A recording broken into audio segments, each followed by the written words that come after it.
Hello and welcome to Bricking It, and today we're going to be looking at some modules whose only job is to take up space. So generally these are going to be areas that don't have a particular role in the story, so they're not going to be particularly setting any scenes there. Of course, the entrance to Dumbledore's office that you can see on the sticker back there, it's featured in quite a few of the stories, but as a location it's not really something where things happen or where we can set much of a scene. Other locations I've got here are the basement stairs, so again mentioned as leading down to the kitchens and the Hufflepuff common room, but again not much of a feature. And the Long Gallery, which is a known part of Hogwarts, but again doesn't really feature specifically in any of the stories. But the nature of a doll's house style castle means we need all the levels to be equal, so the lower levels need to be able to support the upper, which means we need to fill in any gaps if we don't have enough scenes to set on each of those levels. So we're going to go through and have a look at how we put these together, and also another item that we use to take up space. So let's get started. So first up is the basement steps. This one really is just an illusion, just to give the idea of a set of stairs. As you can see, we've got the hold front here, which is in common with our kitchen MOC, and that's to support the Great Hall above when we put on our Great Hall extension. So double reinforced for an extra bit of strength, mainly because I couldn't find any of these in 1x8 or indeed 1x16 when it came to it for the Great Hall. Other than that, just some Technic bricks, because, well, I had loads of them and they're never going to be seen. See the staircase inside? That just goes literally to nowhere. It just goes into a blank wall, because again this is just an illusion to take up some space. The back wall's just purely there just to support, you see, the top of the steps, and that's its sole job. And the steps are fairly easy. As you can see, these cylinder pieces with a cheese wedge on top, and each of the steps is a panel piece. Let's see if I can get one loose. There we go. A 1x2 panel piece, just to disguise the open steps and give us that stone staircase effect. For a bit of visual interest, got a flaming torch in the background, but you really don't see it. And the main effect of this staircase is just to give us something interesting to look at. Because we use those panel pieces, we obviously can't get any studs on the steps, but as this is a display and not really a play piece, that's not so much of a problem. So we can, oh, see, not when we tilt it we can't, but we can display a minifigure on the stairs and even have them disappearing up into the next levels, as long as we don't get them too high and their hair is not too big. And it also acts as a slide apparently. So those are our basement steps, just an 8x8 just to even out our basement level, to make sure that it can support the rest of the castle. Okay, next. So the next module we're going to look at is the entrance to Dumbledore's office. This uses the sticker piece from the set of the same name, and we get to see a lot of the portraits that came mainly from the gift with purchase grand staircase set. We've got one more here which is from Transfiguration Hogwarts Moments. So there's plenty of jumpers on the floor there, just so we can pose various students in and out. And these steps on this side lead up into our Defence Against the Dark Arts classroom. Because originally, and I believe it was the case when we made the video some time ago, Defence Against the Dark Arts office and classroom butted up against each other and they led through from the one to the other. But with the redesign of the castle and the expansion of the main area, I needed another 8x8 module, and as there was already one on that floor, you can actually see it if you go back and watch our third walkthrough video. You'll be able to see that that's where the Dark Arts corridor already is, and sometimes we have Fluffy displayed in there. So I just thought rather than another blank corridor, we'd make it a bit more interesting. So we use this sticker piece. So it's fairly easy. It's just the archway that the sticker centre fits into.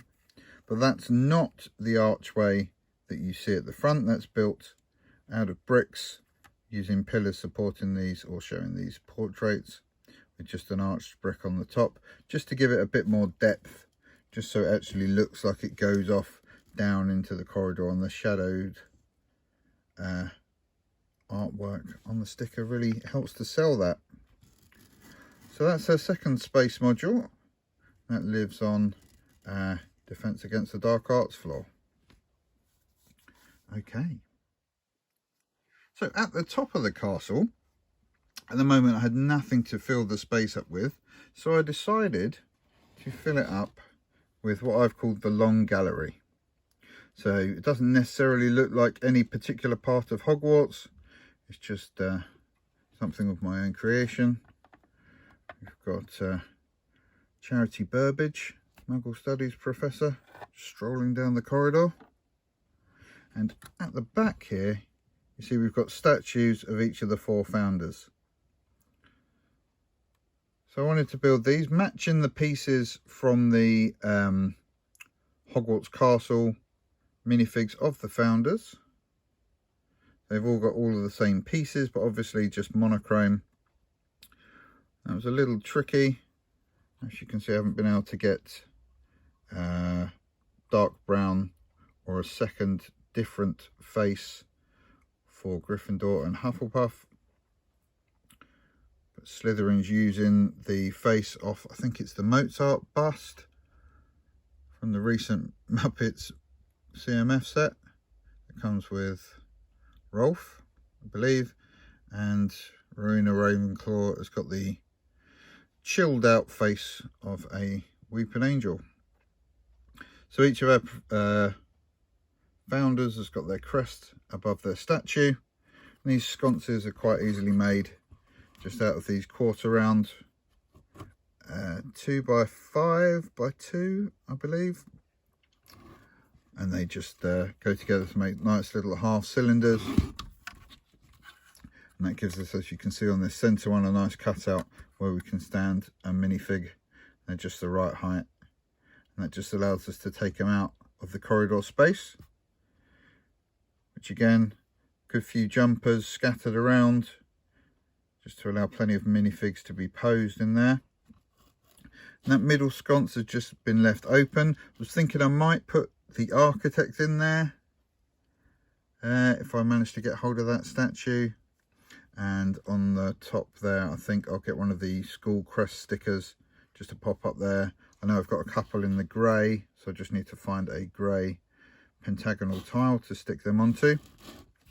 So yeah, the architect flanked by the founders up there in the Long Gallery. So this is just somewhere, again, I can place teachers, students walking around just to make the place feel a little bit more lived in. Usually up here in the Long Gallery, Peeves will be lurking somewhere, ready to launch an ambush with a pot of ink. But at the moment, because that empty space is there where the architect may go in the future, I tend to fill the space a different way. So let's have a look at what I use. So one of the things you see a lot of in Hogwarts, in the movies, dotted around the various hallways, are these tall burners. They're obviously torches or for warming the hallways as the students pass around. There's been a few different designs I've tried for these, but they all ended up pretty bulky, and again, got to think about saving that space in the castle. So this is the design I came up with to make our burners or our torches. So we're going to start off with a couple of these, and this is going to be the base of our plinth, and the main height of them is made up of 2 of these candles in dark tan and one of these little inkwell or pin posts And they're just going to sit in the 4 holes here to make 2 sets of legs. So these are going to go together like this, and we've got a 1x4. It's going to hold those all together. So there we go, it's quite nice. Now we could mirror again on the bottom this flat piece. We could get another 1x4 in there if we wanted to keep it symmetrical, and I think it probably would add a little more to the monumental nature of the thing. Now these, obviously in the movies, they've got owls carved along the side and you can't see through the middle, and I've tried various different designs, but as I say, they're all just a little bit too big. To finish off, I'm going to put a dish on the top, and then an inverted stud just to make sure the grip on our flame is nice and tight. And that's one of our burners. I've got a few of these scattered around the castle in spaces where there aren't any students, and I generally tend to keep one of them just there in the middle at the moment. Just add a bit more visual interest to our hallway as our students and teachers pass up and down. Now where this sits currently in the castle, at this end of the hallway is the owlery, and at this end is Dumbledore's office. So it just connects those 2 pieces. So that's how I'm filling spaces at the moment. Now early next year, I think March, we're due to get some new sets which are described as house banner sets. So they're going to apparently, although I haven't followed the news too closely until we get images, they're going to apparently be the replacement at the price point of the Hogwarts Moment sets, which are all retiring, so I understand. And very possibly they may well give us a bit more interesting interior pieces to fill our castle. But for now, my blank spaces are going to be filled up with these modules. If you'd enjoyed this video, please leave us a like. And if you'd like to see more Hogwarts MOC builds, then please subscribe to Brickin' It. Bye.